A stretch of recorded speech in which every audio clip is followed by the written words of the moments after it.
a mysterious force makes everyone a little too friendly. I don't think you're listening to your mother's feelings at all. Compassion turns deadly. An all-new Angel.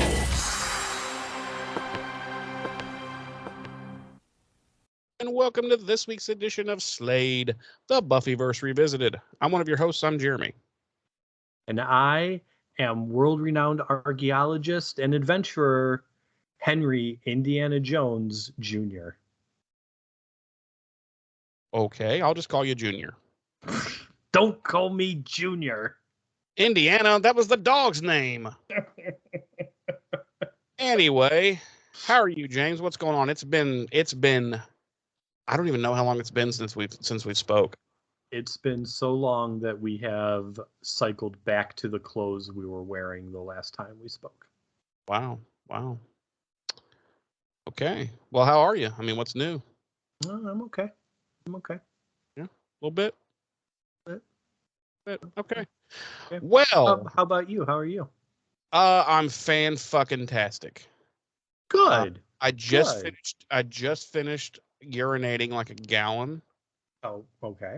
So that made me feel tremendous. But yeah, no complaints, my friend. No complaints. Okay. Awesome. Glad to hear it. And I did fail to say, this week we'll be diving into Angel, Season 1, Episode 6, Sense and Sensitivity. That is James and I both, before recording this episode, we both actually committed to, we took a sensitivity course. Mm-hmm. So we're going to try to be extra sensitive this episode. We are going to be. In the course of our sensitivity course, we realized that we were creating a negative and potentially hostile environment for people viewing or listening, with all our negative talk, the constant cussing, the unnecessary violence that we often speak of, the harsh language and words that we use to describe people and situations, and we're going to try and be better about making sure we don't offend or hurt or ostracize anybody due to our words and our actions. Right. That's a lie. So I want to circle back to last week, if I may, before we get started. We were talking about the one and only Seth Green and his leaving Buffy and the movie, and he was wanting to do a movie or something. Well, I was way off about the movie I thought he was doing, which was actually called Without a Paddle, and that didn't come out till 2004. In 99, he actually was in 3 movies. He was in Idle Hands, which I don't really remember that flick. I'm sure I watched it, but I don't really remember it. He was in a movie called Stonebrook, which has no Wikipedia information, so I'm not sure there. And of course, the second Austin Powers movie. So he had a busy year that year, so I guess that's why he left, although he didn't do a movie in 2000. So I'm thinking maybe he had a little bit of regret there, a little bit. Although he had 7 movies in 2001. So maybe I'm stupid. I mean, I think that's a possibility. I mean, no. Yeah, I'm stupid.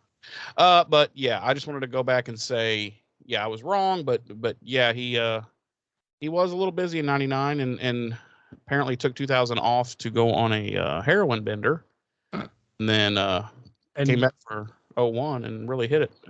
And I mean, let's be honest here. Who amongst us hasn't taken a year off just to go on a straight heroin bender? Exactly. I mean, we've all done it. It's all done it. Totally normal. Let's not pretend like We haven't. It's fine. Right. This is a safe place now because Jeremy and I took our sensitivity training courses. Right. So James, why don't you just lightly saute up some dates and deets for this week? What do you think? Why don't you go fuck yourself? Wow. And I thought the sensitivity training really did something, but apparently you're a lost cause and a raging asshole. Yeah, those things are both true. Both of those things are in fact true. Those are factual statements. As previously stated, we will be revisiting Angel Season 1, Episode 6, our 6th episode of the series overall, Sense and Sensitivity. Our episode director this week is James A. Contner, and our episode credited writer is Tim Miner. Our air date was originally November 9th, 1999 on the now defunct WB network. Our Nielsen rating for this week's episode was 3.7 million households when it first aired, ranking it 95th out of 139 network primetime shows airing and 4th out of 15 primetime shows airing on the WB. Our regular cast, as always, includes David Boreanaz as Angel, Charisma Carpenter as Cordelia, and Glenn Gwynn as Doyle. Our guest cast this week includes Elizabeth Rahm as Detective Kate Lockley, John Mahone as Trevor Lockley, John Capodice as Little Tony, Ron Marasco as Alan Lloyd, Alex Scooby as Harlan, Kevin Will as Heath, Thomas Burr as Lee Mercer, Ken Abram as Spivey, John Schubert as Johnny Red, and Ken Grantham as Jimmy. Our episode synopsis this week reads, Angel fears for a police detective's life when her entire precinct is debilitated by insidious sensitivity training. Insidious sensitivity, not just sensitivity training, insidious sensitivity training. Mine reads, it's accurate. Mine reads, an imprisoned criminal uses his connections to target Kate for elimination. And I'm like, is that really accurate? I don't think so. But wait, one more time. What was yours again? An imprisoned criminal uses his connections to target Kate for elimination. Not so much. Not really. I mean, sort of, but I like it. I have to say I like it. Well, honestly, I don't give a fuck what you like. All right? Sensitivity training, working again. You just really know how to hurt my feelings, don't you, Jeremy? Listen, I'm only good at a few things in the world, and that's one of them. We went to our sensitivity training, and it doesn't seem to have helped you at all. No. Listen. At all. I'm a prick, but I'm an honest prick. That's true. I do have to give you that. Why don't you take us into the cold open? I am going to take you into the cold open because this is quite a lengthy cold open. Is it though? Yeah. Oh, okay. We start out and we see that a man is running, carrying a duffel bag, and he runs down a alley, and we see that he's being pursued by someone in the shadows. And we quickly realize that this is Detective Kate, and he gets to a car and he starts to get inside, and Detective Kate is on him and pins him against the car, and we learn through the dialogue that they were supposed to have a cooperative get together. He's probably some sort of informant or something, but he ditched out on the meeting. So now Kate tells him they're going to have to do it more formally, which he is in no way legally obligated to do. Right. So she has literally no legal means to detain him, let alone arrest him, let alone physically fucking assault the shit out of him. That's just the beginning of my problems with this episode, but please go on. So then we cut to an interrogation room, and Kate's interrogating Spivey and showing him pictures of himself and a known mob boss, Anthony Papazian, also known as Little Tony. And we find out that the photos of him and Little Tony together were taken the same day that county supervisor with ties to Little Tony was found murdered. Spivey denies any knowledge of that and claims he hasn't seen Little Tony since that day.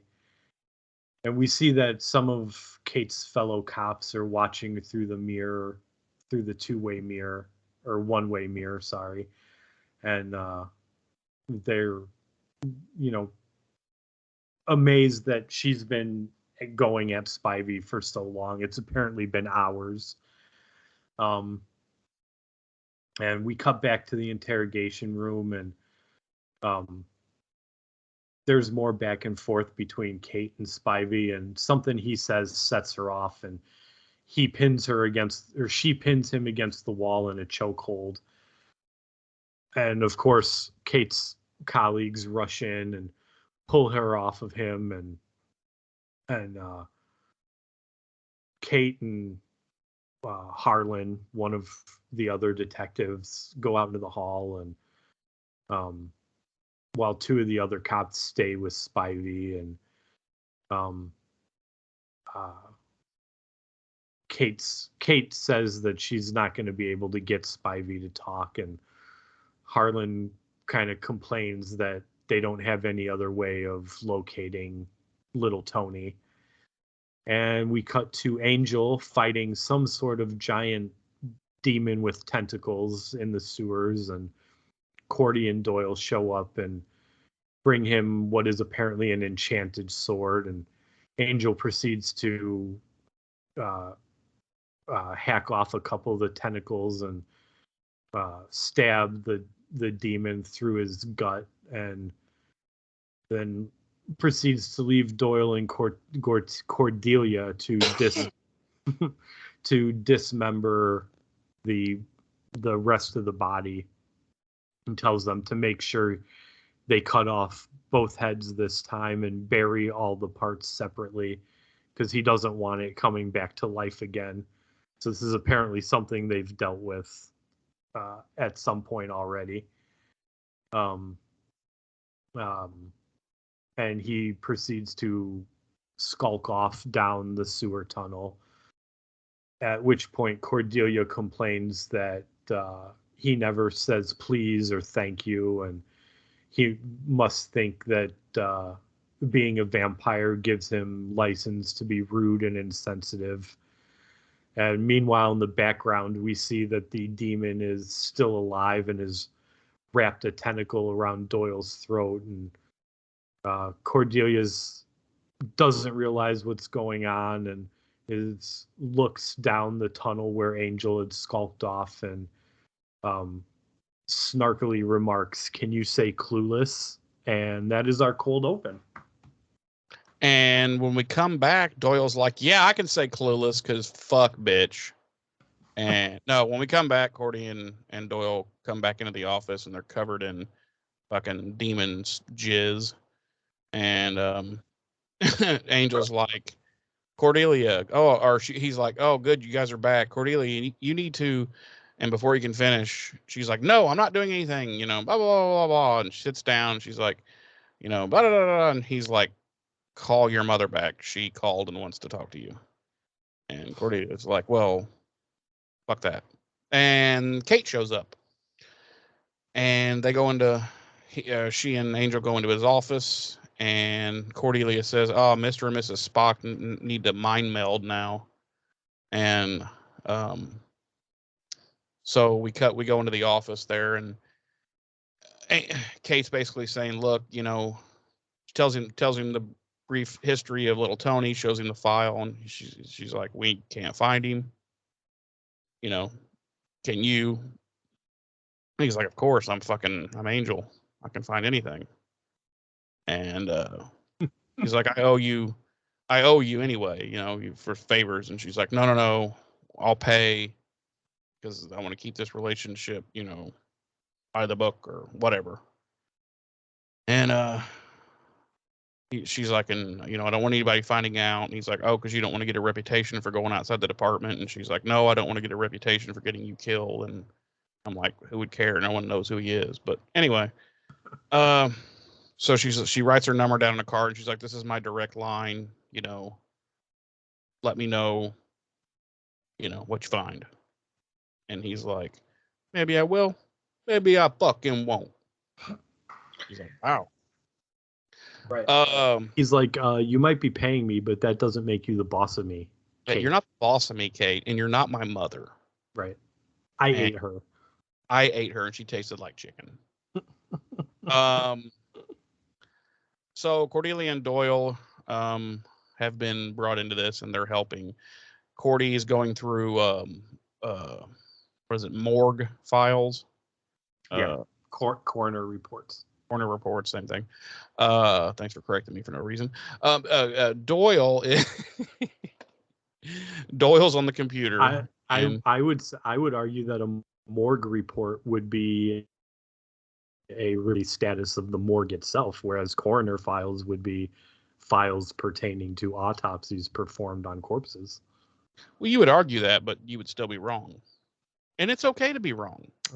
I don't think I would be wrong. Okay. But by the way, I thought Doyle was shitty on the computer. Like, I thought he wasn't good with computers. Or am I misremembering? No, I think you're misremembering. I don't think Angel's good with computers. Okay, I thought every time they needed to, do something computer wise, I thought, Cordy was always like, fucking move over here, let me do this, But anyway, Doyle's doing the computer thing, and I don't know. He went to www.tellmeaboutlittlетony.com, and he's been able to find all of the fucking, like, oh yeah, here's a full list of all of his known associates and hangouts, and I don't know where he's getting this information from, and he's like, but the cops would have already checked all this, and Angel's like, indubitably, and then he pulls out a big fucking pipe and he's smoking it and he's thinking. Doyle finds. It's talking about, different parts from different victims of Little Tony's washing up in different places. And then Angel says, Doyle, he gets the coroner's report stuff from Cordy, and he's like, pull up the tide patterns of the ocean here in town and match them to these dates of these killings or what. Anyway, and Doyle's like, oh, so you think he's got a regular dumping ground? And then this whole thing is convolutedly stupid. And because where's he gonna? This is 99. I don't even know if you can do that in 2023, but still, it's fucking dumb. But that's their big plan. Then we cut to the police station, and Kate's papa shows up. He's apparently just a beat cop. But she sees him. I was gonna say, just for the record, you can get title patterns from Noah. Yeah, but could you in 1999? I mean, Noah's been around for a while, so probably. Well, it's still fucking stupid, but I mean, well, come on, like, oh, I see this is the title patterns. Look, all of these lead back to this one location. But the cops wouldn't have come on, give me the fucking break. So yeah, she sees her dad and she's like, what up, Pop? And he's like, yo, yo, yo. And he's like, oh, I'm just dropping off some papers for the because he's retiring. He's dropping off some fucking retirement papers. And she's like, okay. And they clearly don't have a good, close, loving relationship. He's basically a dick. And she's just like, wow, okay. And then somebody says, "Oh, Detective Lockley, you got a phone call." And she's like, "Okay, I'm coming." And he's like, "Yeah, so later." And he just leaves. And she's like, "The fuck? What is with this man?" Mm. She does mention that she had been asked to go to the what's called the Blue Bar, which is apparently a cop bar, for his retirement party, and she had been asked to say a few words, and he's like, "Yeah, don't go to any trouble." I would have been like, "Yeah, I won't, I won't. Don't worry." So she gets in her office and takes the call, and it's Angel, and he's on this humongous fucking cell phone. It's like, you remember the first Motorola flip phone? Just the bottom part flipped out. It's one of those, I think. It's huge. I forgot how big they were. And he's like found little Tony, and he's a Pier 39, I believe he says, here in San Pedro. And Kate's like, "Well, I'm on my way. Just get out of there." And Angel's like, "Okie dokie." So he hangs up his giant brick phone and he puts it on the seat. It breaks the seat. And he's looking through his little spyglass, and he's looking at Tony and a couple of his thugs. And then he sees this big boat coming, and he's like, "Fuck, this motherfucker's getting ready to, get on this boat and jam." He's like, "Shit, what am I gonna do?" And so next thing you know, he's standing next to him wearing this fucking goofy hat and this Hawaiian shirt, and he's acting like he's just this goofy tourist, and eventually he just hauls off and busts one of Tony's thugs, and then KOs the other one, and Tony starts to run, but he just runs into all the cop cars that are pulling up, and Kate's got her gun pulled, and she's like, "Get in the fucking ground, see?" And so there we go. We come back, and she's talking to Angel there at the scene while they're putting little Tony into the car, and he's staring at Angel, and she's like, "What part of get out of here didn't you understand?" And he's like, "Well, what the fuck do you want me to do?" He was, if I had left, you would not have got him because he was about to get on a boat. And I'm like, I don't know, because they pulled up right when he was trying to run, and the boat wasn't there yet. So no, but It's hard to say. Let's just pretend. We'll say yeah. So she's basically very bitchy and fucking unappreciative, and he's just like, "Wow." She's like, "Well, just get out of here. I'll find a way to explain it to my lieutenant." And I'd be like, "Tell your lieutenant to fuck off. I did his job for him, piece of shit." So they get back. She gets back in the car, and they, as they're pulling away, little Tony's, giving Angel the stink eye, and Angel's like, "Fuck, I'm a fucking vampire. Fuck off." Oh, fuck your shit up, Dago. I thought you were gonna say, "I will fuck you. I will pull you out of that car, and I will fuck you like a woman." I will pull you out of that fucking window. I will rip your pants off, and I will fuck you. Fuck you hard, and I will fuck you fast. I will make sweet, sweet love to you right here in front of everyone. Now you fucking don't look at me again. So at the station, he demands with us, dude. I know. He's demanding his phone call. And it's, of course, who's his lawyers? James, Wolfram and Hart. Wolfram and fucking Hart. These fucking guys again. These fucking guys. These fucking guys. Who the fuck? So the little nerdy, twerpy fucking lawyers all like, "Yeah, we know about your situation. We're in the process of handling it now." And he's getting a printout on his fax machine of a confidential personnel file of Kate Locksley, or Lockley. Sorry. I thought it was Robin's sister. Robin of Locksley. I got it. You get it? Okay. So he's got this somehow, and this is gonna like help. And he's like, we're about to remove this thorn from your side permanently. But I'm sorry, but what do you mean somehow? Like Wolfram and Hart clearly, like they've obviously got cops on the payroll.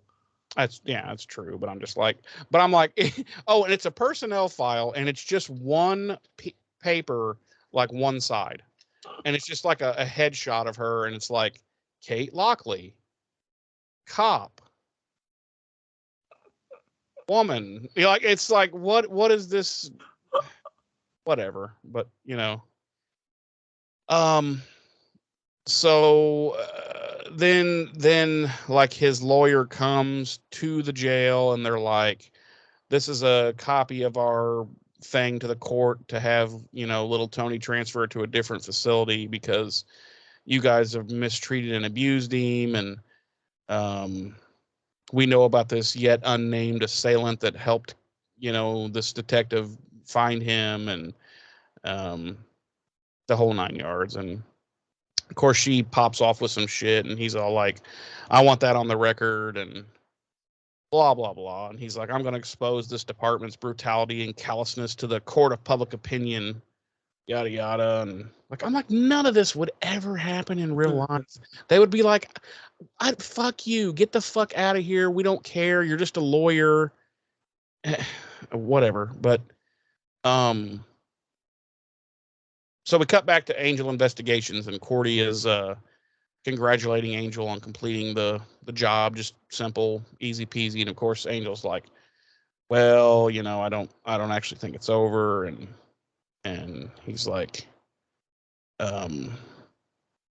he's convinced something's up, like something else is going to happen. And I'm like, duh, we have like 40 minutes left. And yeah, no shit, there's still 40 minutes to kill. Yeah, but so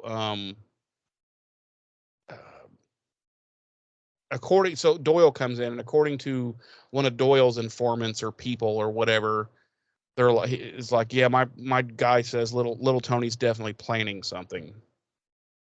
And then we cut to the Blue Bar, and what's going on there, James? I don't even care. I hate this episode. I'm not gonna lie to you. I'm with you. This is so fucking painful, man. Like I honestly thought like Buffy season 4 was gonna be torture to get through, and so far it has not been nearly as bad as I remember it being. So far, it's been season 1 of Angel that's been torture. So far, there have been more episodes in season 1. This is the spoiler alert. This episode is a 1. Spoiler alert. I was going to try to find a way to get lower than a 1. Like I oh my God. You know what? Why don't we just not go through this scene by scene? Why don't we just talk about it in general terms for the rest of the episode, and bring up things that were stupid that just drove us insane. Okay. We'll change up the format. For this episode. So immediately I want to talk about, oh Jesus. So they're at the Blue Bar.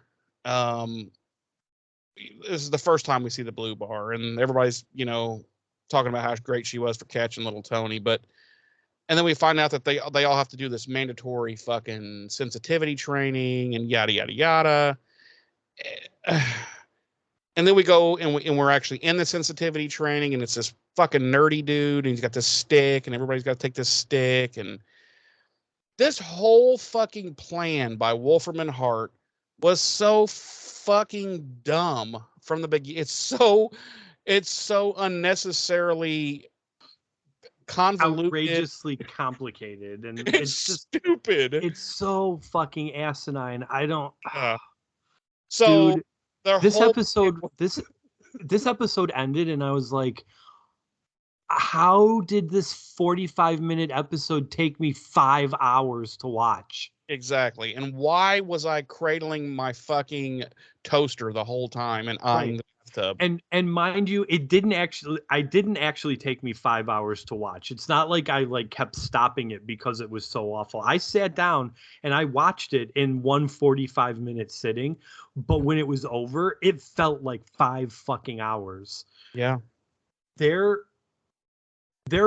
moments in this episode that are, I'm not gonna lie, are gold. Honestly, They're always it. The scene on the dock when Angel is being Herb Saunders from Baltimore. It's hilarious. Yeah, It's hilarious. Later on, after when Angel gets the whammy put on him and he's also being all sensitive, that's hilarious. Like Boreanaz's comedic timing. And honestly, even Elizabeth Rom's comedic timing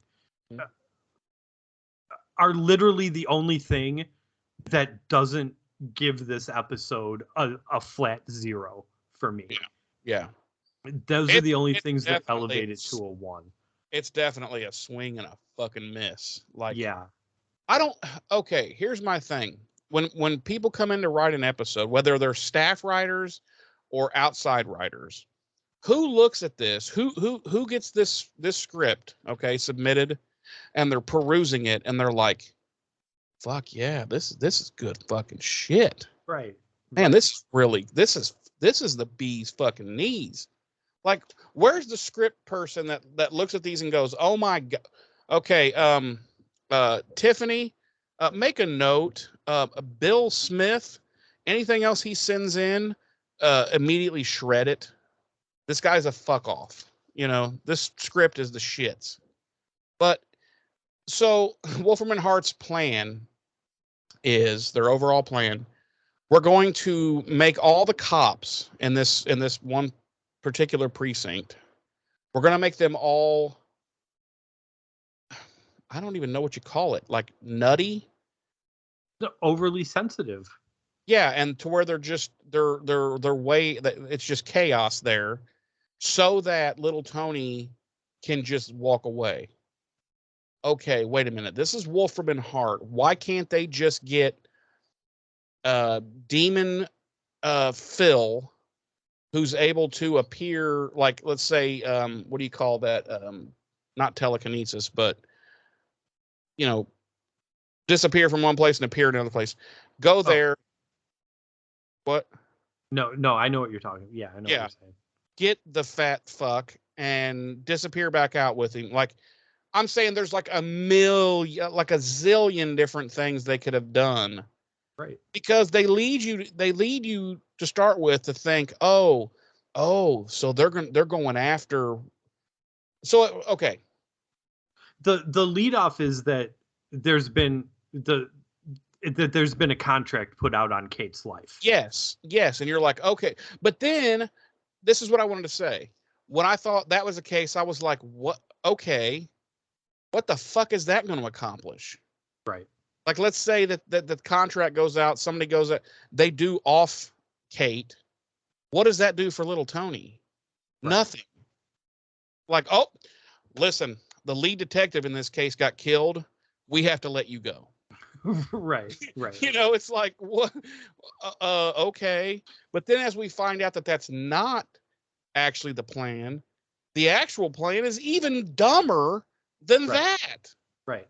So it's like, the actual plan is just make these cops so sensitive that they can't adequately do their jobs, and little Tony is just going to walk the fuck out of the precinct. Yeah, there'll be at least one cop who decides it's wrong to have people locked up, and he'll open all the doors, and then Tony can just leave. Right. And then on top of it, because at some point they must have realized they wrote themselves into a fucking corner with this or whatever. They're like, oh, but let's have little Tony decide that that's not good enough. He's going to kill Kate. Yeah, he's going to go to the armory, which would be locked up probably with 6,000 locks of every fucking type on the planet to even get to, but we'll just say he gets them easily. and him and some more some jail people that he's now made his goons. They arm up and they head. They're like, okay, let's go get this bitch, because if I just kill her, all my troubles go away. All this goes away. What? Right. No. And I'm like, what? Right. You should, a real criminal, he would have bolted out of that place and fucking disappeared. You know, some fucking problems with this episode. Yeah, the whole. So here's some behind the scenes tidbits, and I think these are particularly interesting because I don't know what the fuck. Just listen. Okay. Tim Miner said his original idea for the episode was of cops who become so sensitive that they are unable to perform their jobs, which is pretty much what we got. But after discussing the idea with creator Joss Whedon, it became, quote, something far more interesting than what I had originally pitched. Instead of just super sensitive cops, you have people whose emotions are completely on the surface. It's still a bad episode. Right. That's still dumb. Like, why would that be the plan you came up with? Like, I got it, guys. I got it. I fucking got it. Right. You know, this is what we're going to do. I'd be like, wait, why don't we just have a warlock come and put a fucking spell on all the cops and make them pass out? And then we'll just walk in there and let little Tony out. Right. Seems a lot simpler. Like first we have to smuggle, because we find out they had to go through a lot of expense and trouble to sneak in this, I'm assuming, warlock guy that's got this fucking whammy stick that can make all the cops touch it and have this happen to start with. It's so fucking dumb. Right. You can't defend it. It's stupid. No. They also had the final scene in which Kate and her father meet. Miner originally wrote as a big, quote, TV ending where they hug.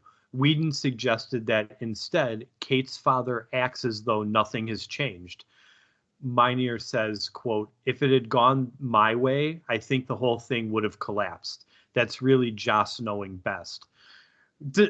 Collapsed from what? What would have collapsed? We were already in the basement. Right. It was already down to the foundation. Listen, like I said, there's some good things in this episode. Very few. I was going to get into to probably the best scene in the whole episode is Kate at the retirement party and her emoting and her, it was good. It was a good fucking scene. And It was probably the only, other than the little parts of, Funny Angel a couple of times, like for the whole scene, this is probably the only good whole scene in the whole fucking thing. And it seemed way out of place. Yeah.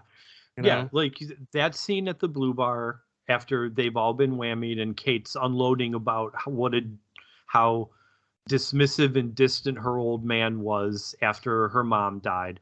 It's phenomenal scene. Elizabeth Raum knocks it out of the park in that. Yeah. The more funny Kate stuff is pretty good. Like I said, she's got decent comedic timing. The Funny Angel stuff is all good. Boreanaz's comedic timing is great. And honestly, I do like that end scene between Kate and her dad, where he's like, he just solidifies what a huge douche he is. And he's like, you made an ass out of yourself. You embarrassed me in front of the guys. Let's just pretend like this didn't fucking happen and never talk about it again. Right. I mean, while Angel's kind of watching from a distance, this whole thing and goes he's down. like, wow, what a fucking dick. Right. So, and literally those, 5 or 6, two scenes and like 4 moments in the episode only managed to elevate it to a fucking 1. That's how awful it was. Yeah, because all together, when you put all that stuff together, you're talking like 8 minutes, 10 minutes.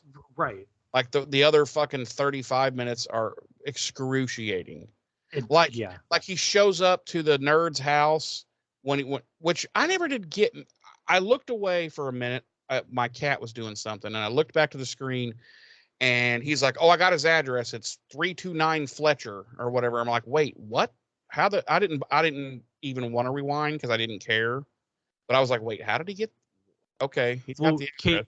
Kate gave him the email, the printout email about so Angel saw the guy's name, and then presumably he went and Googled "take Which me didn't to" exist then, and right. He went to the computer and typed in, to coin something you would say, "take me to Alan so and so's house," and it gave him his address.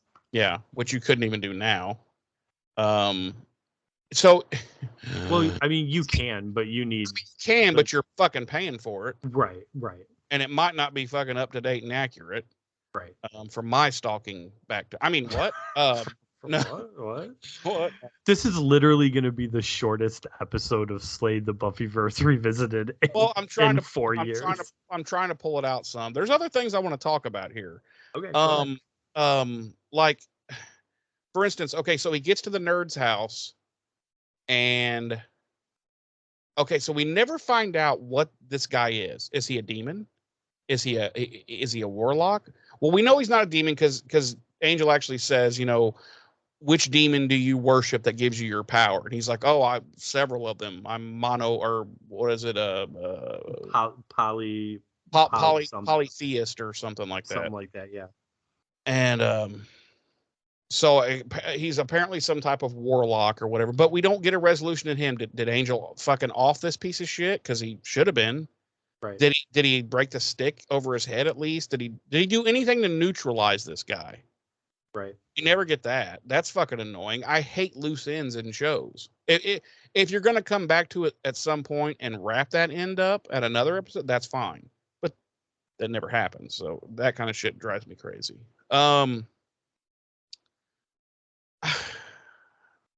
James, the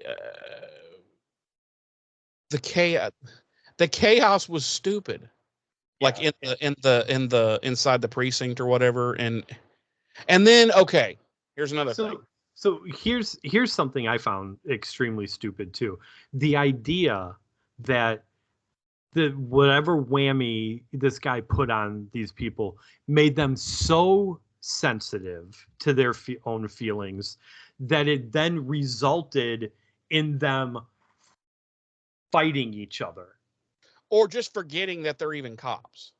Or that, I mean, you know what I mean? Like forgetting, like, I don't know how to explain it, but it's fucking dumb.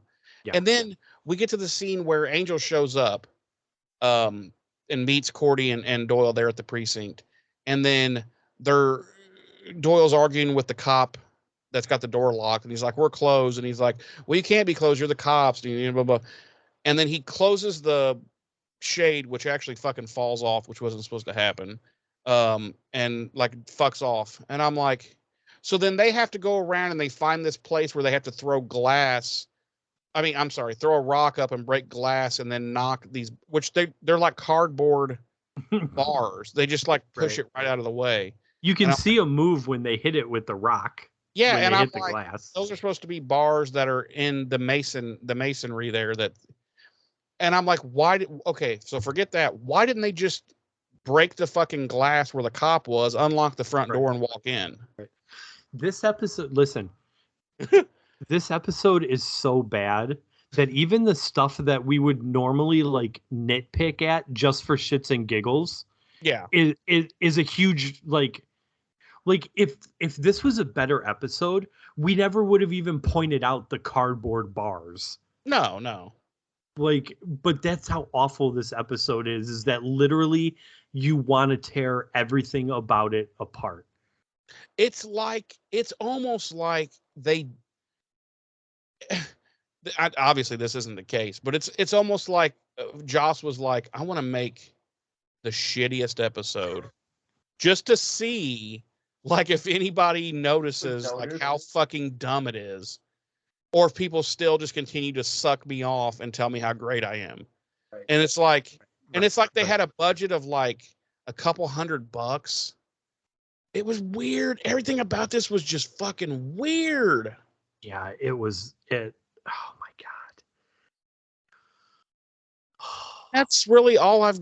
I hate this episode so much. And I had completely, like, there really aren't any Buffy episodes that I don't remember.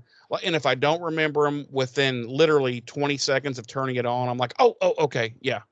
But there are episodes of Angel, especially these early ones, that I don't really remember. And it took me a minute I was like, we were all the way through the cold open before I realized, I remembered what this was. And I was like, I don't remember liking this. And oh boy, when the shit started going, I was like,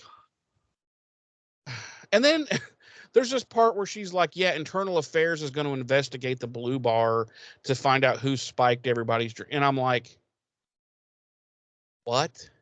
A privately owned bar, Internal Affairs is going to go, whatever. That was just the icing on the cake of how fucking dumb all of this was. And it was just, it was an abomination, dude. It was worse, I dare say, than Bad Day in Building A. I truly believe that. Every show has their bad day in Building A, and this is Angel's bad day in Building A. But I truly found this harder to get through. I really did.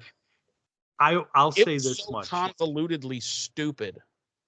I will say this much. If someone handed me a DVD of Sense and Sensitivity and a DVD of A Bad Day in Building A and said, you have to watch one of these shit ass episodes of one of your favorite shows that on a grander scale is ultimately one of the best TV shows put out there. What's your pick? I would pick A Bad Day in Building A. Well, I would immediately say, what's a DVD? I don't have a DVD player. So no, no, yeah, no, 1,000%, because at least Bad Day in Building, and I know we're doing inside baseball here for people that don't know Highlander, but at least Bad Day in Building A wasn't convoluted and stupid, like with this ridiculous scheme that even a child's cartoon wouldn't do. You know what I mean? Right. Let's stop playing inside baseball here. This is Angels the Pack. Okay, yeah, there you go. This is Angels again, the Pack. though. Guess which one I would watch if I had to I would watch the Pack again in a fucking heartbeat if I had to choose between that shit show or this shit show. Listen, this is going to be a joke, but it's also me not lying. I'm telling the truth. I would watch a stranger's children's birthday party fucking 8mm video before I would want to watch. I'm not joking. Like, it's meant as a joke, but it's also true. Like, I would rather watch slides from someone else's vacation to Egypt than this fucking episode. It's just so dumb. There's nothing redeeming about it. I would rather watch shaky Motorola Razr video camera footage of your colonoscopy than watch this episode again. Are we trying to stop each other now? Your colonoscopy on a scale of 1 to 5 would be a 3 compared to this episode. Okay. I got one better for you. I would rather watch Janet Reno in a gangbang, okay, for an hour than watch this episode. I would rather watch Dick Cheney having gay sex with George W. Okay. For 3 hours and 27 minutes than watch this episode again. Okay. Without either one of them ever reaching orgasm. Okay. I would rather watch Donald Jessica Trump attempt to spell confetti while naked and being paddled by Melania for 4 hours than to ever watch this episode again under any, even under threat of violence. Okay, I got one for you. I would rather rewatch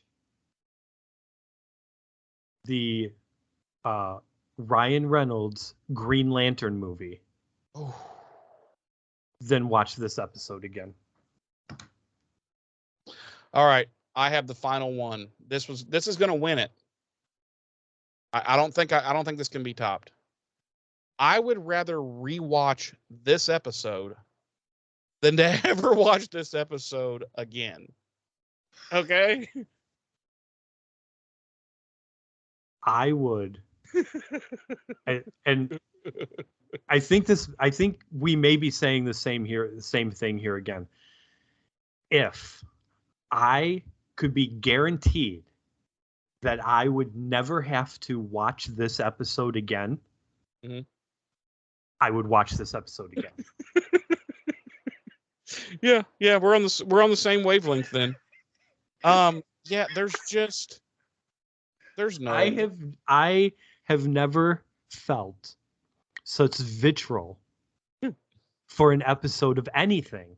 And mind you,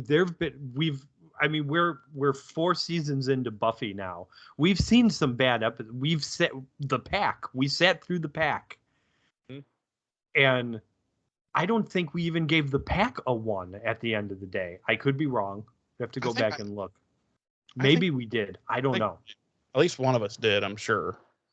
I don't know. The worst episode of Highlander, again, Bad Day in I don't know if I would agree that it's necessarily Bad Day in Building A, but we'll stick with that.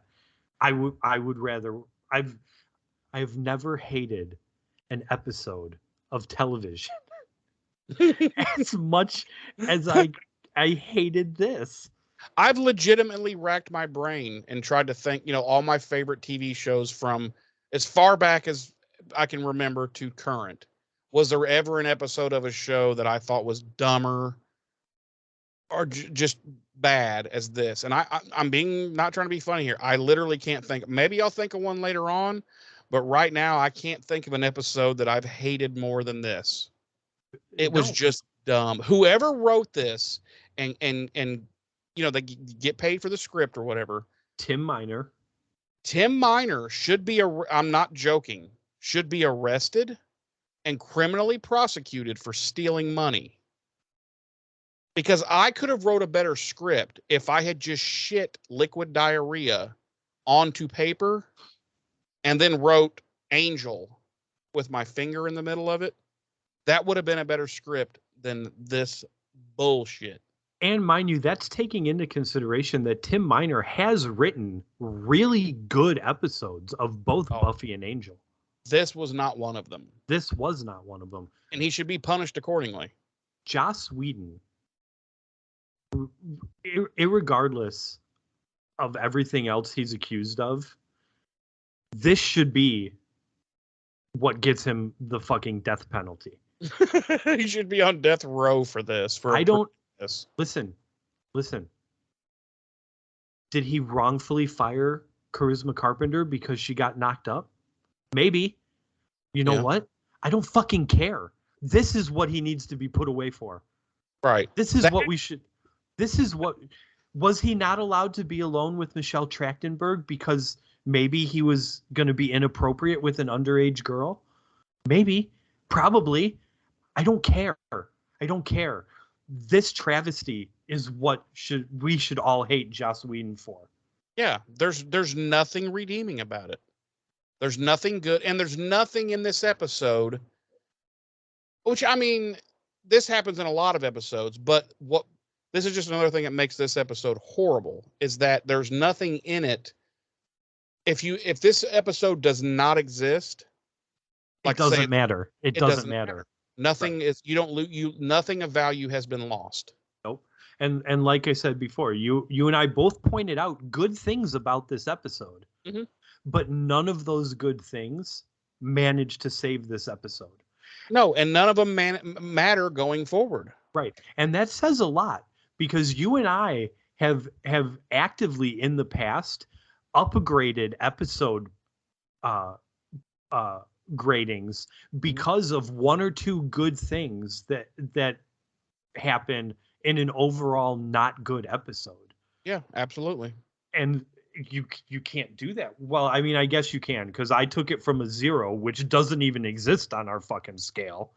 Yeah. And upgraded it to a 1 because of the minute good things that happened in this episode. You know, I want to hurt myself, James. I want nothing more than to smash my own skull in with this ancient broadcasting microphone. Yeah, I literally, it was 45 minutes of my life that I'll never get back. And going back just really quick to what I was saying about nothing mattering from this episode going forward. The only thing is we're introduced to Kate's dad. Right. Whipty fucking do. Right. Because when we see him again, we can just be like, oh, like if this episode didn't exist, you could just be like, oh, that's her dad. Okay, right. I get it. Oh, he's a dick too, because he's always a dick. So you could delete this from the world. And I think it should be. And someone who wasn't an Angel fan who decided to do a binge watch and not see this episode, it would not matter at all. They would never miss. They would never know. So right.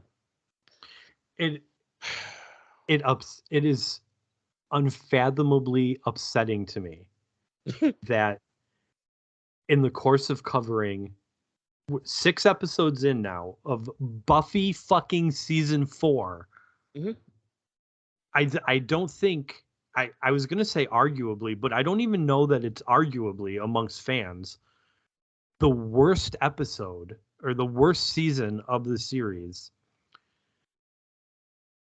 And we're 6 episodes into Angel as well. And we've managed to have literally the worst episode of television ever broadcast not be in the worst season of Buffy. Listen, I want to say one thing to you, and then I'm done talking about this. All right.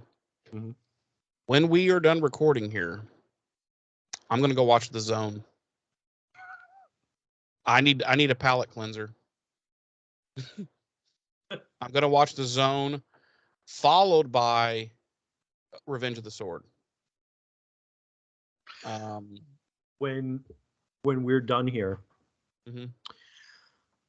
I too need a palate cleanser. So when we're done here, I'm gonna go watch The Source. Whoa! Wow! You win. You definitely win. Are you gonna follow that up with the original recording of The Quickening? Yeah, the original release, not the producer's cut, not the director's cut, not the 7 other versions. Right. I'm going direct. I want all the Zeist I can get.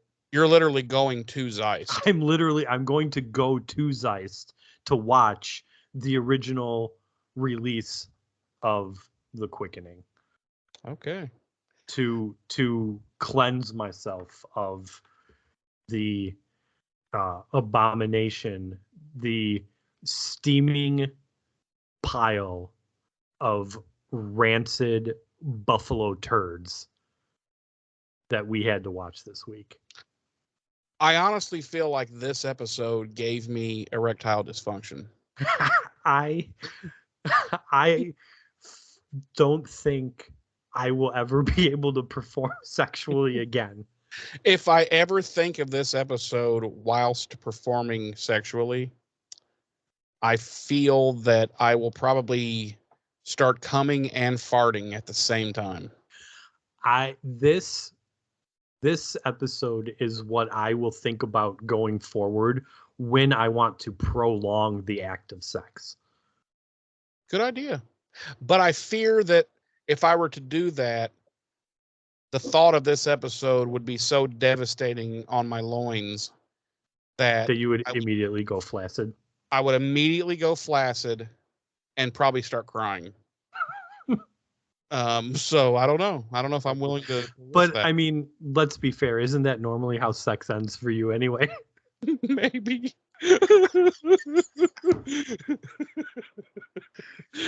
Oh God. I know this, ladies and gentlemen. I know this has been a very weird episode of the Slade the podcast. Multiverse Revisited, but we've never done this before. We have always, but God damn, Powered through. the worst episode we've ever come was the pack, and it. I'm not saying this in a joking way. Like, it was nowhere near this horrible. Yeah. It was just poorly written, poorly directed, and was silly. But this,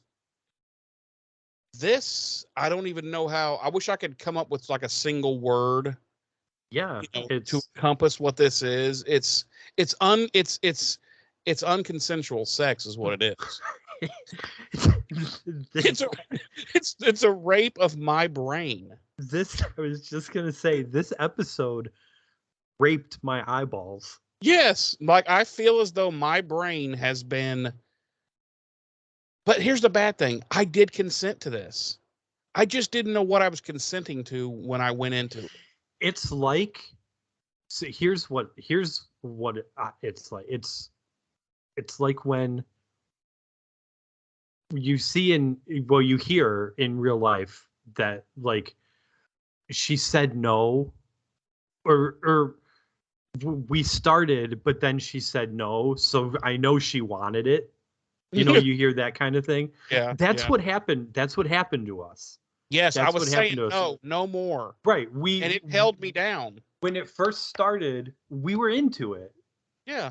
We were like, okay, The theme song, and yeah, I was right. like, We were like, okay. Right. We were like, yeah, we want this to happen. And then it started to happen, and we were like, no, I changed my mind. No, I don't want this anymore. But it just kept going. And it held us down. It wouldn't listen to us when we said no. Yeah. That's what happened here. Yep. And let's hook up after this, and we need to go press charges. Yes. Because we need to. This is bullshit. Yeah. I almost want to just keep talking about how bad it is. Yeah, I know. But now here's something I'm genuinely fucking super curious about. I did so much cocaine before this episode, and it still didn't help. I'm genuinely curious if anybody out there disagrees with us and wants to come, because if you want to write a 9-page dissertation on how we're wrong, I will read every fucking word of it, and I want to hear it. Like, if you legitimately fucking disagree with us and you think this was a good episode, I want to hear it, and I want to hear why, and like everything. I want to fucking hear it. You know what's gonna be such a kick in the balls, Jeremy? What? Is when S-Dub posts like a 5-paragraph review of this episode, and she's like, I don't know what you guys are talking about. This is the episode that really turned me around on Angel. This is a great show. Yeah. In all seriousness, though, I don't see that happening. S-Dub is pretty fucking on top of things, and I think she's going to be like, we'll get about 4 or 5 sentences where she's like, yeah, I don't know what to tell you guys. I can't even write a full fucking review comment on this. Okay. Have you ever been so sick with the flu that you try to fart, but it ends up you shit yourself? That's basically this episode. It's the drizzling shits, and no amount of cocaine is going to make it any better. So why don't we just let me throw it to you and say, James, how many drops of drizzling shit do you give this episode? 1. One. This is a 1. Okay. I mean, we've already discussed all the reasons why. Right. We don't even need to get into that. Yeah. Do you want to take a stab at our fucking body count this week? Well, let me do my rating. Oh, okay. Well, we usually do body count before ratings. Oh, But- okay. Well, Yeah, who the fuck, man? It doesn't even matter. in this episode, who gives a fuck? Everything's Out the fucking window. right. This whole episode's got me so fucked up. My rating's a 0. I'm going to go with 0. I'm going to break our bracket the opposite way, and I'm going to go 0 because I don't feel like even the good little things we talked about were enough to allow it to be a 1. So it's a 0, and that's it. Okay. Body count, my answer is who gives a fuck? Honestly. It's 3, but okay. I'm with you. Who gives No a one fuck? gives no one gives a French fried titty fuck. How Our fucking killings there were. fuck the music. Who the fuck cares? Yeah, the music was shit. The episode was shit. God, Well, the music wasn't shit. We have you know what I'm Everybody saying. Needs Somebody to Love and Goodbye Baby, Baby Goodbye. Both great songs. Yeah, I just mean that in but- the context of such Right. a full episode, who even cares? Right. I don't want to leave us off in a. Okay, you know what? Let's look at it this way, James. It's over. It's over. We're safe now. But are we dead? Are we dead, Jeremy? No, but we're safe. We're safe. It's all over. We want never have to see it again. I want We death. I want We- death. Are you looking for your bathing toaster? I need, dude. I don't. I'm glad, dude, because as I was about 15, 20 minutes into this, I was thinking, dude, if James likes this episode, I'm seriously considering quitting the podcast because I can't think. Like, okay, aside from the fact that you're relieved that I also hate this episode, how relieved were you when you went to hand it off to me and I was just like, you know what? Fuck this. I'm not doing this. Oh man, This it was episode a is shit. huge relief because I was like, I'm going along, and I'm like, okay, well, I'm gonna kick to him now, and hopefully he will finish this off because I don't really have anything good to say. Here's the But thing. give me points for trying. And you know what? I do give you points for trying because here's the thing. Going into the episode, like this part, not watching it, but going into recording for the episode, I was like, business as usual. We'll muddle through it. I'll force myself to muddle through it. I got through the cold open. The cold open, not a terrible cold open, misleading to what we were gonna get for the rest of the episode. Silly. But a lot of them are that way. So right. We got through the cold open. I was like, all right. And then you started doing what we always do. And as you were going through it, I was like, this is fucking unbearable. yeah. Like I'm not going to be able to sit here for an hour and listen or talk about this episode this way. Like I can't. So when you finally threw to me, I was like, gotta shoot my shot. Yeah, I'm not doing it. I'm not doing it. God damn it, I'm not doing it. Remember the scene from The Wolf of Wall Street where he's like, I ain't leaving. I ain't fucking leaving. It was like that. You're like, I ain't fucking doing it. And I couldn't. It's been an hour and 8 minutes that we've trashed this episode. I still cannot get over the fact that, like I said, we're 6 episodes into what is probably the worst season of Buffy, agreed upon amongst fans, and we still haven't had an episode that is as bad as this first season episode of Angel. Yeah, but let's not forget what next week's episode begins of Buffy. I mean, well, I understand that. To me, this episode is what for Buffy season 4 is what begins the downward, what I like to call diarrhea slide. for this season. And I will say, like I've said this, it's been a while since I've watched all the episodes of both shows. But looking ahead at the episode list for Buffy season 4, I don't remember any episodes falling to a 1. But not a 1, but there's a lot of 2s, let me tell you. There might even be a 1 point. Well, I know for a fact that there's one, for me, 1.5 episode. Listen, I might be alone in my utter hatred of this season. I don't know, but I know that with this next week's episode, okay, for me, is when it starts getting horrible. And it seems like each episode dealing with the initiative going forward continues to stack turd brick on top of turd brick. And I'm like, this is fucking dumb. But yet, none of Buffy season 4 gets even close to as bad as this. And that's all I'm saying. Like, there's going to be some bad episodes coming up here in Buffy season 4. Like I said, I personally don't remember anything dropping to like a 1. So yeah, I mean, 2 in particular for myself. So yeah, we're talking about like this episode of Angel is worse than the entirety of Buffy season 4. Well, yeah, I gave this episode a 0. There is no other episode of either one of these shows that will ever get a 0 from me.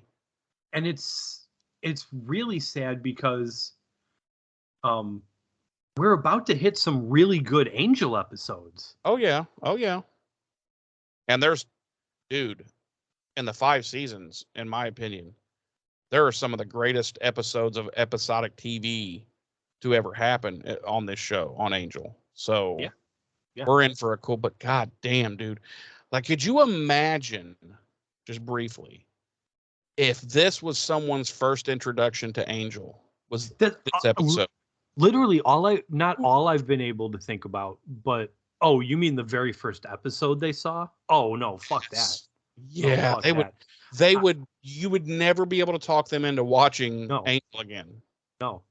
And that's kind of like not my immediate thought, but something I have been thinking about was like is S-Dub in particular, like being, I mean, Darlene's a first time Angel watcher too.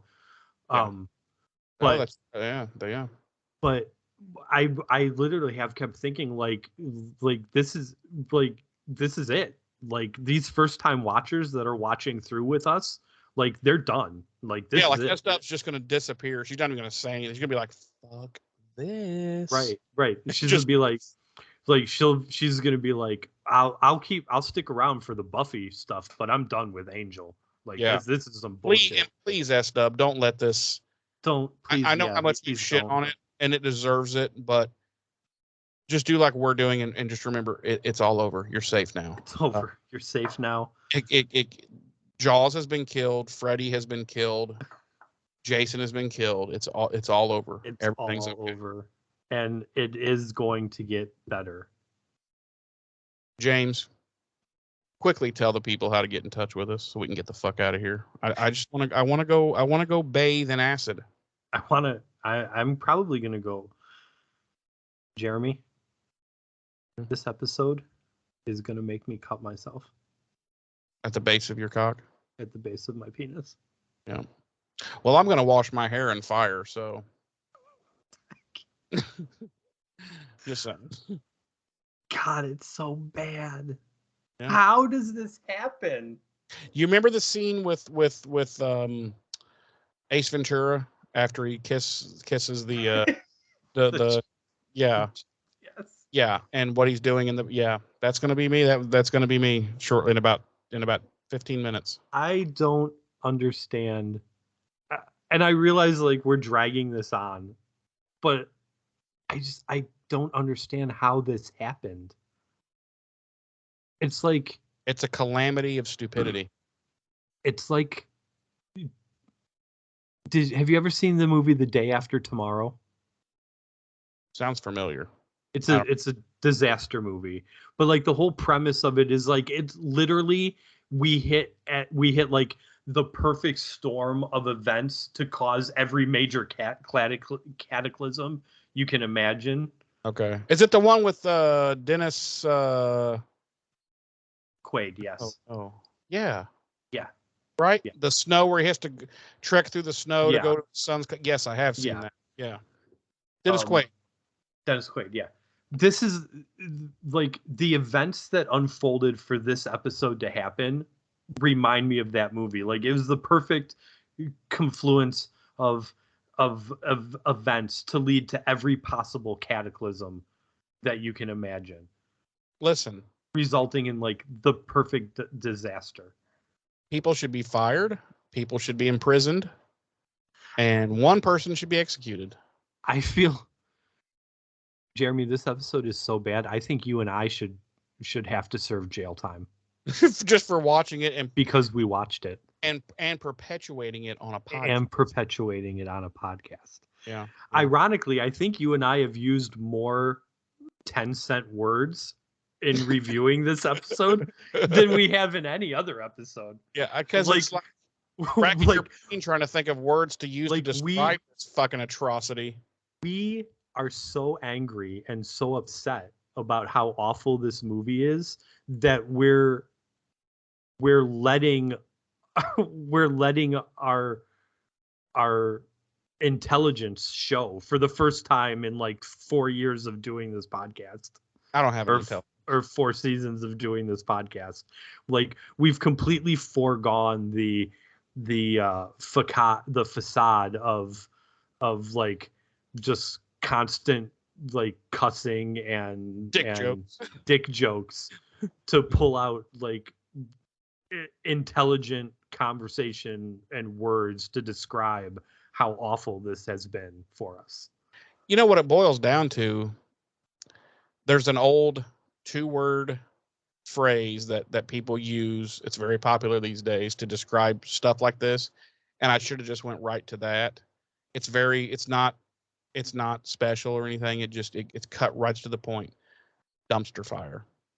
Dumpster fire. Yes. That's exactly what this is. Yes. So With all that being said, oh my God. People can find us at BuffyRevisited.com.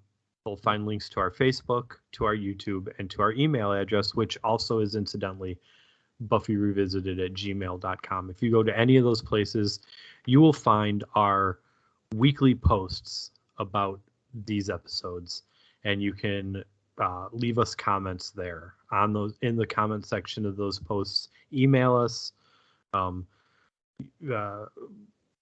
Reach out to us in any of those ways with your thoughts and opinions and reviews and comments of the episodes of the podcast specifically, Jeremy and I specifically, whatever.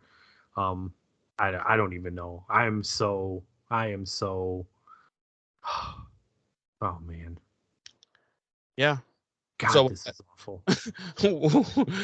with all that being said, please do join us next week. Hold on. I do want to reiterate again. We mentioned it last week. Hopefully we've seen a pickup in between. There's our comment sections have gone dead practically. In other words, get back to your fucking job, people. Yeah, like if you're going to be a part of this podcast, you're going to work for it. Right. Please go back to business as usual. Yeah, please go back to business as usual in the comment sections. We miss seeing those massive posts with your thoughts and comments and reviews. And that includes even if you have the intention of reaching out to us to be a part of the viewer or listener mail episodes, still leave your comments and stuff in the comment section of the videos, because that's what we'll discuss when you call in, your comments and other people's comments and thoughts. And again, reminder, our first participant in the listener mail episode is going to be our good friend S Dub. So we look forward to that. Stop flexing, dude. I'm not. My back hurts. So we look forward to that, and I will let Jeremy sign us off now so that we can be done with this. Yeah. Do join us next week for Buffy the Vampire Slayer season 4, episode 7, The Initiative. And I got nothing else to say. I've been one of your hosts. I'm Jeremy. I'm terribly sorry. I'm James. Ta ta.